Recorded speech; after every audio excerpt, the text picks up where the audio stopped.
ఏసే పరిష్కారము అనుదిన Bible television కార్యక్రమం ప్రేక్షకులందరికీ యేసుక్రీస్తు వారి కృపగల నామమున వందనాలు. ప్రభువునందు ప్రియ దేవుని బిడ్డలారా, నేటి దినము పాస్టర్ కె శ్యామ్ సాగర్ గారి ద్వారా కీర్తనల గ్రంథంలోని శ్రేష్టమైన భాగాలను ధ్యానం చేసుకుందాము. మీరందరూ బైబిల్తోనూ నోట్బుక్తోనూ సిద్ధపడి ఉంటే పాస్టర్ కె శ్యామ్ సాగర్ గారు ప్రార్థన చేసి ఈ దినపు వాక్య పరిచర్య చేస్తారు. ప్రభువునందు ప్రియమైన దేవుని బిడ్డలారా, ఈ రాత్రి కాలపు వాక్య భాగమునకు ఆర్థిక సహకారం అందిస్తున్న వారు శ్రీ నూతులపాటి జయప్రకాష్ గారు, శ్రీమతి నూతులపాటి విజయకుమారి గారు. దేవుడు వీరి కుటుంబాల్లో చేసిన మేలులను బట్టి ఈ ఎపిసోడ్ సమర్పిస్తున్నారు. వీరి కుమారులు రాజబాబు గారు, సుధారాణి గారు, రత్నకుమార్ గారు, దీప గారు, కుమార్తెలు ఆర్ సుజాత, సుధాకర్ గారు, ఏ సునీత, లెనిన్ బాబు గారు, మనుమలు చిన్ను, విట్టి సమర్పిస్తున్నారు. నూతలపాటి జయప్రకాష్ గారికి, విజయ్ కుమారి గారికి ప్రత్యేక కృతజ్ఞతలు తెలియజేస్తున్నాం. ప్రార్థన చేసుకుందాం. దయచేసి తలలు వంచండి, ప్రార్థనలో ఏకీభవించండి. జయప్రకాష్ గారి వలె మీ కుటుంబ పక్షంగా కూడా ఏలూరు పట్టణంలో, ఇతర పట్టణాలలో సువార్థీకరణ నిమిత్తం ఎపిసోడ్ సహకారం అందించండి. ప్రార్థన. మమ్మల్ని మిక్కిలిగా ప్రేమిస్తున్న మా ప్రియ పరలోకపు తండ్రి, మీ ఘననామమునకు స్తోత్రాలు. ఈ రాత్రి కాలం మీ పాదముల చెంతకొచ్చాం. మిమ్మల్ని మహిమపరుస్తున్నాం, మిమ్మల్ని ఆరాధిస్తున్నాం. మీ నమ్మకత్వం కొరకై కృతజ్ఞతలు అర్పిస్తున్నాం. నూతులపాటి జయప్రకాష్ గారిని, విజయ్ కుమారి గారిని దీవించండి. వారి బిడ్డలను ఆశీర్వదించండి. వారికి ఇచ్చిన సంతానాలను మీరు ఆశీర్వదించండి. మీ కృపలో మీ దాసుని వర్ధిల్ల చేయండి, మీ దాసురాలను వర్ధిల్ల చేయండి. ఏసే పరిష్కారం వీక్షిస్తున్న ప్రేక్షకులందరినీ రాత్రి మీ చేతులకు అప్పగిస్తున్నాం.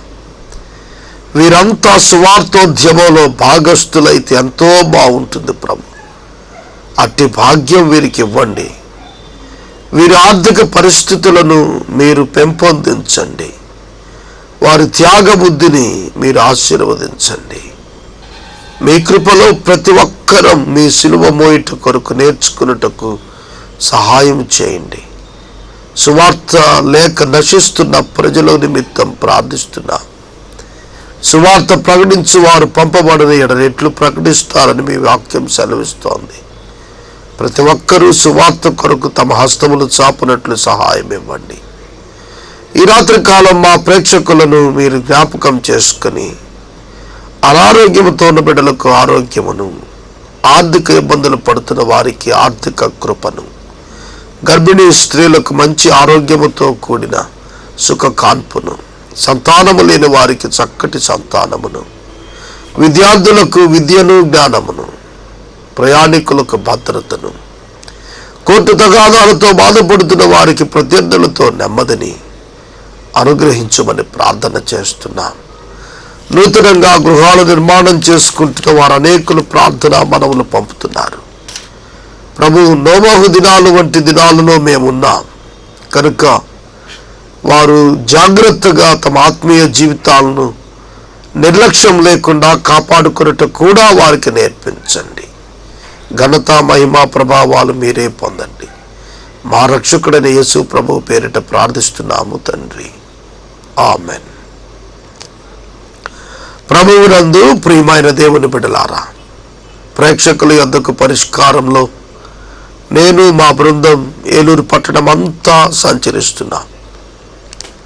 సువార్త కరపత్రికలు ప్రతి గృహానికి పంచుతూ, వాక్యం వినమని బ్రతిమలాడుతూ, ప్రేక్షకులైన వారి గృహాలకు స్వచ్ఛందంగా మేమే వెళ్తూ అనేకులను ఈ సువార్తోద్యమంలో భాగస్థులుగా చేస్తున్నాం. కాబట్టి మీరు కూడా భాగస్థులు అవ్వాలంటే మాకు మీ చిరునామా తెలియచేయండి. మీ గృహాన్ని తప్పక దర్శిస్తాం. గత 8 దినాలు 78వ సంకీర్తన ధ్యానం చేశాం.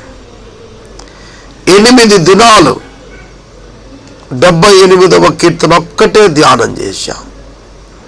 119వ కీర్తన నేను ధ్యానం ప్రారంభించాను, వ్యక్తిగతంగా చదువుతున్నాను. ఇంచుమించు 30 దినాలు చాలా సులభంగా ఆ కీర్తన ధ్యానించవచ్చు. చాలా అద్భుతమైన వర్తమానాలు ఉన్నాయి. నేను సమయం కొరకు ఎదురు చూస్తున్నాను. కీర్తనల గ్రంథం మీరు అనేకులకు అందిస్తున్నందున ప్రేక్షకులకు, స్పాన్సర్స్కు నేను ప్రత్యేక కృతజ్ఞతలు చెప్తున్నాను. 79వ సంకీర్తన 13 వచనాలు వ్రాయబడ్డాయి. ఆసాపు రాస్తున్నటువంటి కీర్తన 2 భాగాలుగా మనం అర్థం చేసుకోవచ్చు. 1 చరిత్ర, ఆ కాలానికి చరిత్ర. 2 ఈ కాలానికి చరిత్ర. అంటే ఆసాపు కాలానికి 1 చరిత్ర, ఆసాపు కాలానికి 1 ప్రవచనం. అర్థమైందండి? ఆసాపు క్రీస్తు పూర్వం 1000 సంవత్సరాలు అప్పటికి 1 చరిత్ర, 1 ప్రవచనం. యెరూషలేము మందిరాన్ని గురించి చదువుదాం. దేవా, అన్య జనులు నీ స్వాస్థ్యములోనికి చొరబడి ఉన్నారు. ఇజ్రాయేలు జనాంగం నెబుకద్నెజరు కాలంలో వారు పట్టబడ్డారు. ఇజ్రాయేలీలు అష్షూరుకు, యూదావారు బబులోనుకు చెరపట్టబడ్డారు. అష్షూరుకు, బబులోనుకు చెరపట్టబడ్డారు. సిద్కియా పరిపాలన చేస్తున్న కాలంలో యెరూషలేముపై దండెత్తి వచ్చాడు నెబుకద్నెజరు. ఆ మొట్టమొదటి చెరలోనికి వెళ్ళిన వారిలో దానియేలున్నాడు.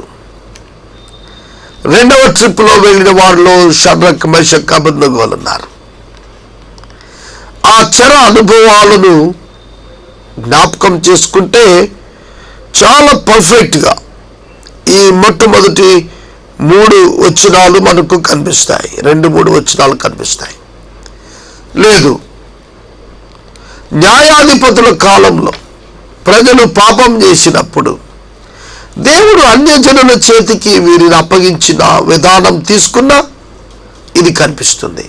ఇదే చరిత్ర కనిపిస్తుంది. అయితే ఒక భేదం ఉంది. ఏమిటంటే యెరూషలేమును పాడుదిబ్బలుగా చేసింది మాత్రం నెబుకద్నెజరు కాలంలోనే.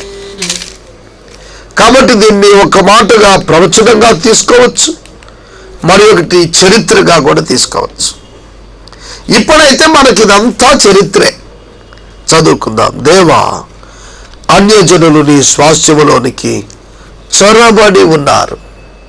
చూడండి, ఎవరితో చెప్తున్నాడు ఈ మాట? ఆసాపు దేవునితో మాట్లాడుతున్నాడు. ఎవరిని గురించి చెప్తున్నాడు? అన్యజనులను గురించి చెప్తున్నాడు. దేనిని గురించి చెప్తున్నాడు? చొరబాటును గురించి చెప్తున్నాడు. ఎక్కడ చొరబాటు? స్వాస్థ్యములోనికి చొరబాటు.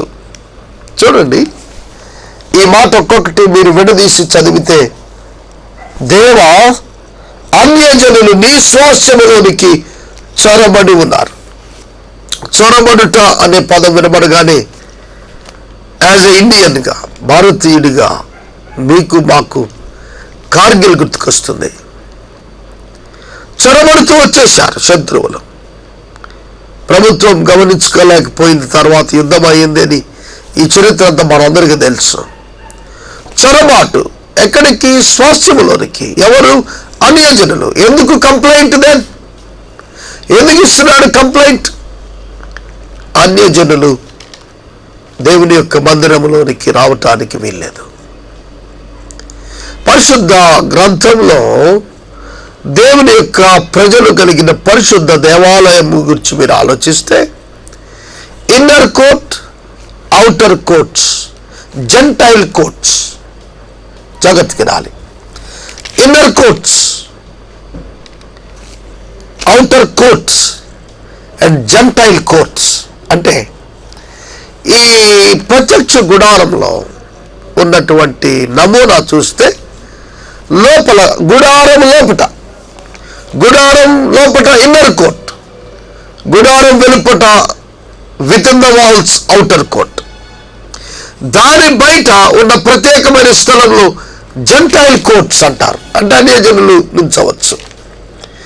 దేవుని మందిరంలో ఆ తెరల లోపట మరియు ప్రత్యక్ష గుడారంలో అతి పరిశుద్ధ స్థలం ఆనుకొని ఉండిన తెర వెంబడి ఉన్న పరిశుద్ధ స్థలంలో కేవలం లేవీయులు మాత్రమే. జాగ్రత్తగా తెలుసుకోవాలి.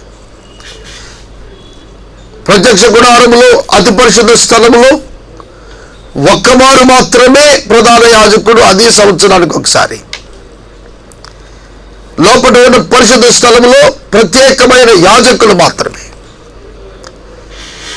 అయితే ఈ ఔటర్ కోర్టులో వారి వారి గోత్రాలు చొప్పున 4 ప్రక్కల 3 గోత్రాలు చొప్పున ప్రజలకు స్థలాలు కేటాయించబడ్డాయి. అట్లా చాలా హోలీగా పరిశుద్ధంగా భావించేటువంటి ఆ స్థలంలోనికి అన్యజనులు చొచ్చుకొచ్చారు, చొరబడ్డారు. కారణం ఏమిటి? ఇశ్రాయేలీయుల పాపం. దేవుడు విడిచిపెట్టినప్పుడు ఇది జరిగింది. షిలోహు మందిరాన్ని దేవుడు విడిచిపెట్టాడు. నేను గతంలో కూడా జ్ఞాపకం చేశాను. ఎందుకు విడిచిపెట్టాడు? ఏలీ ప్రధాన యాజకుడుకున్నప్పుడు అతని కుమారులు హోఫ్ని, ఫినెహాసులు మందిరమునకు వచ్చిన వారితో వ్యభిచారం చేశారు. మందిరమునకు వచ్చిన వారితో, ఆడవారితో వ్యభిచారం చేశారు. అంతేకాక బలి అర్పణగా ఇచ్చిన మాంసం విషయంలో క్రమం తప్పి ప్రవర్తించారు. అంటే పరిశుద్ధతకు ఇవ్వవలసిన స్థానం ఇవ్వలేదు. చాలా చులకన భావంతో యాజకత్వం చేశారు. అందుకే దేవుడు వారిని కొట్టివేసి మందసం ఫిలిష్తీయుల చేత పట్టుబడేట్టు చేశాడు. ఆ సందర్భాన్ని ఇక్కడ అప్లై చేసుకున్నా శ్వాసంలోకి అన్యజనులు వచ్చేశారు. ప్రియమైన దేవుని బిడ్డలారా, ఏదైతే ప్రవేశించకూడదు, నిషిద్ధమైనది అని దేవుడు సూచించాడో దానికి ఇశ్రాయేలు జనం వెసులుబాటు కల్పించారు. ఆ పరిస్థితికి కారణం వారి యొక్క అంతరంగాల్లో దేవుని పట్ల ధిక్కారం, దేవుని తృణీకరించడం కారణం. వారిని పరిశుద్ధాలయమును అపవిత్రపరిచారు. యెరూషలేమును పాడుదెబ్బలుగా చేశారు. వారు నీ సేవకుల కళేబరను ఆకాశ పక్షులకు ఎరగాను, నీ భక్తుల శవములను భూజంతువులకు ఆహారముగాను పారవేశారు. ఒకరు నీరు పోసినట్టుగా యెరూషలేము చుట్టూ వారి రక్తం పారబోశారు. వారిని పాతిపెట్టి వారెవరూ లేరు. మా పొరుగు వారికి మేము అసహ్యమైతిమి. మా చుట్టూ ఉన్నవారు మమ్మను అపహసించి ఎగతాళి చేసేదరు. చేయిస్తున్నారు అనలేదు, చేసేదరు. చేసేదరు అనే పదం ఫ్యూచర్ టెన్స్ జ్ఞాపకం చేస్తుంది.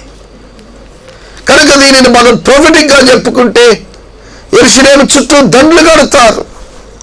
దేవుని యొక్క వాక్యం నెరవేరిందండి. బబులోను చక్రవర్తి నెబుకద్నెజరు దండెత్తి వచ్చినప్పుడు గర్భిణీ స్త్రీల యొక్క గర్భాలను చించేశాడు, యవనులను చంపేశాడు, వృద్ధులను చూడకుండా చంపేశాడు. ఈ దారుణమైనటువంటి ఘోర కలి వారు కళ్ళారా చూచారు. కారణం ఏమిటంటే వారి విగ్రహారాధన. దేవుని విడిచుట ఆధ్యాత్మిక వ్యభిచారంగా దేవుడు ఆక్రోశించినట్లుగా వాక్యం తెలియజేస్తుంది. భక్తుల శవాలు, సేవకుల కళేబరాలు, దేవుని యొక్క ఆలయంలోని భక్తులు, దేవుని ఆలయంలో సేవ చేసే యాజకులు, వీరంతా చంపబడ్డారు. ఎందాక నీవు మమ్మల్ని విడిచిపెడతావయ్యా? అది ప్రశ్న. ఎంతకాలం నీవు నీ మందిరాన్ని విడిచిపెడతావు? ఎంతకాలం నీ భక్తులు చంపబడట చూస్తుంటావు? ఎంతకాలం నీ సేవకులు చనిపోవటం నువ్వు అంగీకరిస్తావు? మా చుట్టూతో ఉన్న వారికి మేము అసహ్యంగా, చులకనగా, ఎగతాళిగా, అపహాస్యంగా ఉన్నాం ప్రభు అని మొరపెడుతున్నాడు. ఈ రాత్రికాలం ప్రభు పేరిట మనం చేస్తున్నాను. ఇలా మొరపెట్టే వారి కొరకే, ఇలా మొరపెట్టే మార్పు కొరకే, తమ పాపం ఒప్పుకొని విడిచిపెట్టి మారు మనసు పొందటం కొరకే ప్రభు ఈ కార్యాలను చేస్తున్నాడు వారి జీవితాల్లో. షిలోహు మందిరం పడిపోతే దేవునికి ఏమైనా నష్టం అండి? మనుషులు నశించిపోతే దేవునికి సంతోషం లేదు. దేవుడు భౌతిక గుడారాలను గురించి విచారించేవాడు కాడు. కానీ మానవ శరీరాలు, మానవ జీవితాలు నశించిపోతున్నప్పుడు ఆయన విచారిస్తున్నాడు మనలను గురించి. ఆయన నివాసమునే గుడారం మానవుని శరీరమే, సంఘమే. కాబట్టి భౌతిక గుడారాలు కూలిపోతున్నప్పుడు ఆయన పట్టించుకోడు. ప్రభు వారిని చూపించారు. ప్రభువా, ఈ మందిరం ఎంత శృంగారంగా ఉంది చూడండి అంటే ప్రభు ఏమన్నారు? రాతి మీద రాయి లేకుండా పోయే కాలం వస్తోంది అన్నారు. ఈ మందిరం పడగొట్టబడుతుంది, రాతి మీద రాయి లేకుండా అయిపోతుంది అన్నారు. AD 70 క్రీస్తు శకం 70వ సంవత్సరంలో టైటస్ అనేటువంటి రోమా సేనాధిపతి యూదులతోటే ఆ యొక్క మందిరాన్ని పాల్గొట్టించాడు. యూదులతోనే ఆ రాళ్లు మోపించి బెన్నగిన్నెం లోయలో తోసేశాడు, గుమ్మాలు కాల్చేశాడు. చూడండి ఎంత ఘోరం. మనం భౌతిక అంశాల పట్ల విచారిస్తాం, కానీ ప్రభు అంతరంగ విషయాల పట్ల విచారిస్తున్నాడు. మనం పాత్రను వెలుపడ తోముతాం, కానీ ప్రభు లోపల తోమటం గురించి మాట్లాడతాడు. మనం భౌతిక జీవితం, ఆచారాలు, అలవాట్లు, పద్ధతులు, క్రియారూపకంగా మనం పరిశుద్ధత కోరుతూ కనబడతాం, కానీ ప్రభు అంతరంగంలో సత్యాన్ని కోరుతున్నాడు. సోదరుడా, సోదరి, ప్రభు నీకిచ్చిన కృప అర్థమవుతుందా? చాలా పర్యాయాలు పాస్టర్ సైతం మోసపోతారు కొందరి విషయంలో. ప్రతి ఆదివారం గుడికి వస్తుంటాడు, తెల్లటి వస్త్రం వేస్తాడు, బైబిల్ తెస్తాడు, ద్రాక్షరసం రొట్టె తీసుకుంటాడు, దశంభాగాలు ఇస్తాడు, పరిశుద్ధంగా ఉంటాడు, కార్యాలయంలో లంచాలు తీసుకోడు. ఇవన్నీ కూడా క్రియలే, కానీ అంతరంగంలో సత్యం ఉందా? You may pool the people, but you cannot pool the God. నువ్వు ప్రజలను మోసం చేయొచ్చు, నువ్వు నీ కాపర్ను మోసం చేయొచ్చు. నన్ను కూడా చాలా పర్యాయాలు చాలా గొప్ప విశ్వాసి అని నేను అనుకున్న వారు తర్వాత పడిపోయిన వారు ఎంతో మందిని చూశాను. ఎందుకు ఈ మాట చెప్తున్నానంటే, ప్రభువు మనలో కోరుతున్నది అంతరంగంలో సత్యం. దాని కొరకే మన జీవితాల్లో ఇట్లాంటి పరిస్థితులు వస్తున్నప్పుడు దేవుడు అనుమతిస్తాడు. ఆచార సంబంధమైన భక్తి కాదు, విశ్వాస సంబంధమైన విధేయతను ఆయన కోరుకుంటాడండి. యెహోవా ఎంతవరకు కోపపడుదువు? ఎల్లప్పుడూ నువ్వు కోపపడుదువా? నీ రోషము అగ్ని వల్ల ఎల్లప్పుడూ మండునా? నిన్నెరుగని అన్యజనుల మీద, నీ నామమును బట్టి ప్రార్థన చేయని రాజ్యముల మీద నీ ఉగ్రతను కృమ్మరించుము. వారి యాకోబు సంతతిని మృంగివేసి ఉన్నారు, వారి నివాసమును పాడు చేసి ఉన్నారు. మేము బహుగా కృంగి ఉన్నాము. 8వ వచనం, మేము బహుగా కృంగి ఉన్నాము. మా పూర్వుల దోషములు జ్ఞాపకము చేసుకుని నీవు మా మీద కోపముగా ఉండకము, నీ వాత్సల్యము త్వరగా మమ్మను ఎదుర్కొననిమ్ము. భక్తుని ప్రార్థన ఆలకించారా? నీ రోషం అగ్ని వలె ఇంకా మాపై ఎంతకాలం? నీవెంతవరకు కోప్పడతావు? ఎల్లప్పుడూ కోప్పడతావా? కాదే. మోషే చెప్పాడు, ఆయన కనికరించువాడని, తరతరములు కృప చూపువాడని. సొలొమోను చెప్పాడండి వాక్యంలో, ఆయన క్షణికాలం కోపము, దయాయుష్కాలం. కనుక ప్రజలు పట్ల దేవుడు ఎల్లవేళలా కోపించువాడు కాడు. ఈ మాట ఆదికాండం 6వ అధ్యాయంలోనే చెప్పాడండి. దేవుని ఆత్మ నరులతో ఎల్లప్పుడూ వాదించదు. అలా వాదిస్తే నరులు నశించిపోతారు. కాబట్టి దేవుడు కనికరం చూపిస్తాడు. ప్రార్థన చేయని రాజ్యాలపైన, ప్రార్థన చేయని రాజ్యాలపైన ఉగ్రత. చూడండి, యేసుక్రీస్తు ప్రభుని అంగీకరించని వారిపై దేవుని ఉగ్రత నిలిచే ఉంది. దేవుని ఉగ్రత నిలిచే ఉంది. సోదరుడా, సోదరి, రాజ్యాలు రాజ్యాలు దేవుని కుమారుడైన యేసుక్రీస్తును తృణీకరిస్తున్నవి ఈ రోజున ప్రపంచ పటములో కనిపిస్తున్నాయి. 1000 ఏండ్లు క్రీస్తు పూర్వమే ఆసాపు ప్రార్థన, ఆ రాజ్యాలపై నీ ఉగ్రత కుమ్మరించుము. ఆ రాజ్యాలపై నీ ఉగ్రత కుమరించుము. సంఘం ఎత్తబడిన తరువాత భూమి మీద జరుగు 7 ఏళ్ల శ్రమ కాలంలో ప్రపంచవ్యాప్తంగా వచ్చే మహాశ్రమలు మీరు చూస్తే ప్రార్థన చేయని రాజ్యాలు, విశ్వసించని రాజ్యాలు అనేకం కూలిపోతూ ప్రకటన గ్రంథం సాక్ష్యం ఇస్తోంది. ప్రకటన గ్రంథం సాక్ష్యం ఇస్తోంది. ఇప్పటికీ అది భవిష్యత్తు, అది మనకు చరిత్ర కాదు. జరగబోతున్న సత్యంను గూర్చిన వివరణ క్రీస్తు శకం 90వ సంవత్సరంలో ప్రభువే స్వయంగా తన ప్రియమైన సేవకుడు, శిష్యుడు యోహానుకు బయలుపరిచిన వాస్తవం. క్రీస్తు ప్రభు యొక్క రాకడ ముందు అన్య జనాంగము, ప్రార్థించని దేశాలు భయంకరమైన పరిస్థితులకు లోనవుతాయి అనేది వాక్యం యొక్క సత్యం. 7వ వచనం, వారు యాకోబు సంతతిని మృంగివేశారు, వారు నివాసం పాడు చేశారు, మేము బహుగా కృంగి ఉన్నాము. మా పూర్వుల దోషములు జ్ఞాపకము చేసుకుని నీవు మా మీద కోపముగా ఉండకము. నీ వాత్సల్యము త్వరగా మమ్మల్ని ఎదుర్కొననిమ్ము. మా రక్షణకర్తమగు దేవా, నీ నామ ప్రభావమును బట్టి మాకు సహాయము చేయుము. మమ్మలను బట్టి కాదు, నీ నామ ప్రభావమును బట్టి. 115వ సంకీర్తనలో మనం చదువుతున్నప్పుడు వాక్యంలో తెలియచేస్తాడండి, మాకు కాదు యెహోవా, మాకు కాదు, నీ కృపా సత్యములను బట్టి నీ నామమునికే మహిమ కలుగునుగా అంటాడు.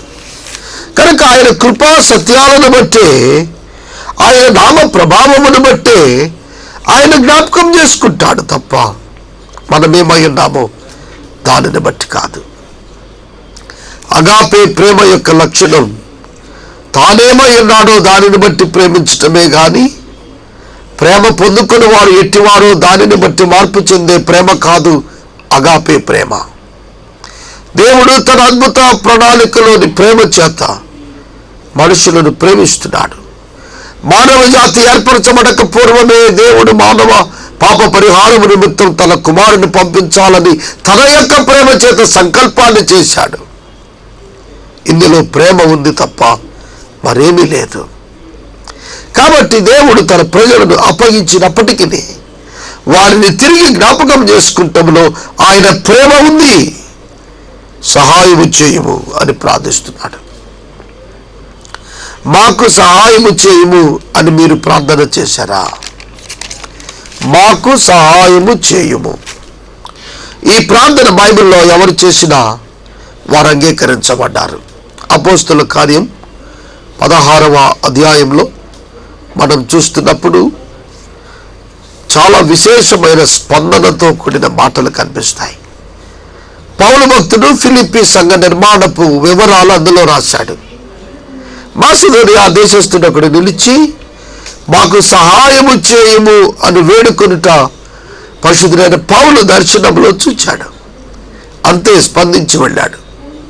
మాకు సహాయము చేయము అని అడిగిన ప్రతి ప్రార్థన దేవుడు ఆలకిస్తాడు, దేవుడు అంగీకరిస్తాడు, దేవుడు తప్పక ప్రతిఫలం ఇస్తాడు. ఈ మాట మరవవద్దు. ఈ రాత్రి మీరు ప్రార్థించి చూడండి, దేవా మాకు సహాయము చేయండి. ఎన్ని పర్యాయాలు ఈ మాట నేను వాడుంటానో దేవుని యొద్ద, అన్ని పర్యాయాలు జవాబులు నేను పొందాను. దేవుడు సహాయం చేసేవాడే. 121వ కీర్తనలో నాకు సహాయము ఎక్కడి నుండి వచ్చును? భూమి ఆకాశములను సృజించిన ఆ దేవుని నుండే, యెహోవా నుండే నాకు సహాయం కలుగుతుంది. లోతు పట్టబడినప్పుడు సహాయము అబ్రహాము ఇచ్చాడు. అబ్రహామును దేవుడు బలపరిచాడు. 5 రాజులను తరిమి లోతును విడిపించడానికి దేవుడు అబ్రహాముకు సహాయం చేశాడు. ప్రియమైన దేవుని బిడ్డలారా, అబ్రహాము యొక్క జీవితంలో మనం చూస్తే కుమారుల కొరకు కోడలను తీసుకుని రావటంలో కూడా దేవుడే సహాయం చేస్తాడని నమ్మాడు. దేవుడు సహాయం చేశాడని ఎలీయాజరు సాక్ష్యం ఇచ్చాడు. ఆదికాండం 24వ అధ్యాయంలో యెహోవా ఆపత్కాలమున నమ్ముకొనదగిన సహాయకుడు. ఆపత్కాలమున నమ్ముకొనదగిన సహాయకుడండి. నమ్ముకున్నారా ఆయన్ని? ఆయన సహాయం కోరారా? ఇప్పటి వరకు కోరకపోతే ఇప్పుడు కోరండి. దీనినే ప్రార్థించుట అంటాం. ప్రార్థించటం ప్రారంభించండి. ప్రభు సహాయం కోరండి. మీ జీవితాల్లో దివ్యానుభూతులను మీ సొంతం చేసుకోండి. దేవుడి యొక్క వాక్యంలో మనం 8వ వచనం దగ్గర ఉన్నామండి. వాత్సల్యత చేత త్వరగా మమ్మలను ఎదుర్కొనము. వాత్సల్యత చేత ఎదుర్కొనము. రేపటి దినం మరలా వాత్సల్యతను గురించి నేను మాట్లాడతానండి. 8వ వచనం రేపటి దినం మరలా ప్రారంభించుకుందాం. సమయం పూర్తయిపోయింది. వాక్యాన్ని ఇక్కడ నేను నిలుపుదల చేస్తున్నాను. ఈ రాత్రికాలపు వాక్య భాగమునకు ఆర్థిక సహకారం ఇచ్చిన నూతలపాటి జయప్రకాష్ గారు, నూతలపాటి విజయ్ కుమారి గారు, నూతలపాటి రాజబాబు, సుధారాణి గారు, నూతలపాటి రత్నకుమార్, దీప గారు, ఆర్ సుజాత, ఆర్ సుధాకర్ గారు, ఏ సునీత, ఏ లెనిన్ బాబు గారు చిన్ను విట్టీలు సమర్పిస్తున్నారు. మాస్టర్ గారికి, టీచర్ గారికి ప్రత్యేక కృతజ్ఞతలు తెలియజేస్తున్నా. మనము ఇంతవరకు పాస్టర్ కారుపాటి శ్యామ్సాగర్ గారి ద్వారా కీర్తనల గ్రంథములోని శ్రేష్టమైన భాగాలను ధ్యానం చేసుకున్నాము. ఈ కార్యక్రమం ద్వారా మీరు పొందుకొనుచున్న ఆత్మీయ మేలులు మాకు ఒక ఉత్తరం ద్వారా తెలియచేయండి. మీ ప్రార్థనా మనవులు మాకు తెలియచేస్తే సోమవారం నుండి శనివారం వరకు మా కార్యాలయంలో ఏర్పాటు చేసిన 6 గంటల ప్రార్థనా శిబిరంలో మీ కొరకు ప్రత్యేకంగా ప్రార్థిస్తాము. మీ కుటుంబ పక్షముగా ఒక ఎపిసోడ్ ప్రసారం చేయాలనుకున్నారు మాకు తెలియచేయండి. అలాగే ఈ కార్యక్రమానికి ప్రతి నెల 100 రూపాయలు కానీ, 50 రూపాయలు కానీ, 25 రూపాయలు కానీ ఆర్థిక సహకారం అందించాలనుకునేవారు మాకు తెలియచేస్తే మా సిబ్బంది మీ గృహాలను దర్శిస్తారు. మరి పశ్చిమ గోదావరి మొత్తము కూడా సువార్తీకరణ ఉద్యమంలో భాగంగా ప్రజల వద్దకు పరిష్కారం అనే మా కార్యక్రమము కొనసాగుతూనే ఉంది. పాస్టర్ కారుపాటి శ్యామ్సాగర్ గారు ఏసే పరిష్కారము సిబ్బంది మీ గృహాలను దర్శిస్తూ ఉన్నప్పుడు మీరు ఇస్తున్న ఆదరణ నిమిత్తము మీకు వందనాలు తెలియజేస్తున్నాం. అలాగే మీ గృహాలకు తొందరగా రావాలని ఆశించిన వారు దయచేసి ఫోన్ ద్వారా మాకు తెలియచేయండి. మీరందరూ ముగింపు ప్రార్థన ఆశీర్వాదాలతో ఈ కార్యక్రమాన్ని ముగించుకుందాం. ప్రేక్షకుల యొద్దకు పరిష్కారం కార్యక్రమం కొనసాగుతుంది. ప్రార్థించండి. పశ్చిమ గోదావరి జిల్లా సువార్తీకరణోద్యమంలో భాగస్థులు అవ్వండి. ఎపిసోడ్స్ ఇవ్వటం ద్వారా లక్షలాది మంది ప్రజలు వాక్యం వినటానికి అవకాశం కల్పించండి. ప్రార్థన చేసుకుందాం. మమ్మల్ని మిక్కిలిగా ప్రేమిస్తున్న మా ప్రియ పరలోకపు తండ్రి, మీకు స్తోత్రాలు స్తుతులు చెల్లిస్తున్నాం. ఈ రాత్రి కాలం మీ పాదములు చెప్తున్నాం. మమ్మల్ని గైకొనండి.